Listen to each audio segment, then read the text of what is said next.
श्री स्वामी समर्थ.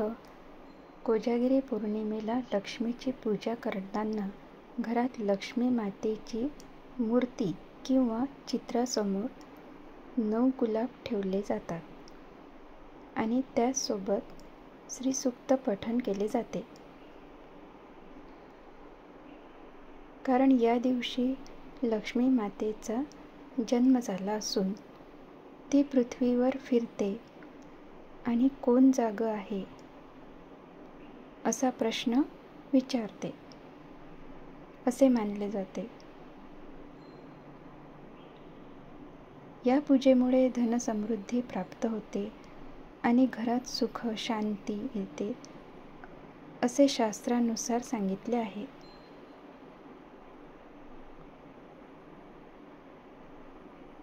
कोजागिरी पौर्णिमेला ही पूजा करायची पद्धत. सकाळची तयारी.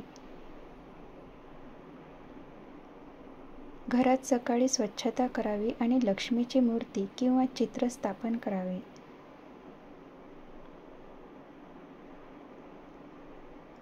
पूजेची मांडणी. लक्ष्मी मातेच्या मूर्ती किंवा चित्रासमोर 9 गुलाब पुष्प किंवा कमळ पुष्प अर्पण करावे.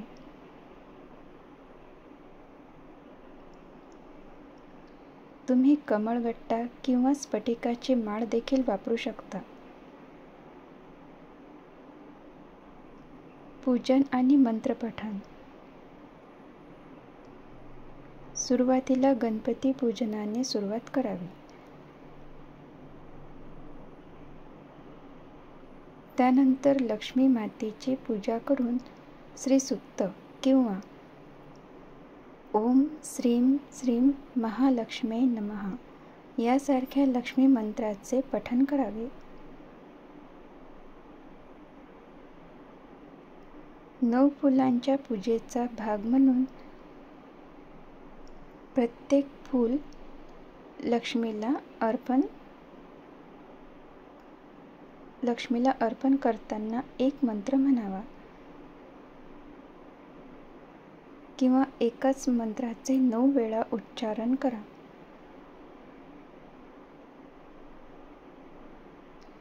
दीपक आणि नैवेद्य.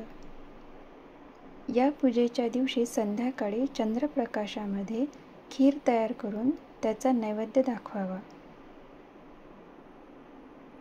कोजागिरी पौर्णिमेला इंद्र आणि लक्ष्मीच्या प्रश्नाला उत्तर म्हणून मी जागृत आहे असे सांगण्यासाठी दीप प्रज्वलन करावे.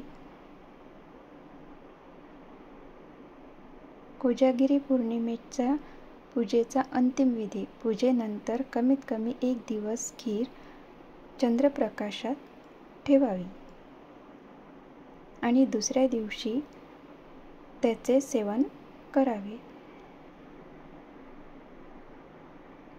कोजागिरी पौर्णिमेच्या पूजेचे महत्त्व. कोजागिरी पौर्णिमेला लक्ष्मी मातेचा जन्मदिवस असल्याने या दिवशी तिची पूजा करणे धनसमृद्धीसाठी अत्यंत लाभदायक मानले जाते. कोजागिरी पौर्णिमेला पूजा केल्याने लक्ष्मी प्रसन्न होऊन घरात धन आणि वैभव प्राप्त होते असे शास्त्र सांगते.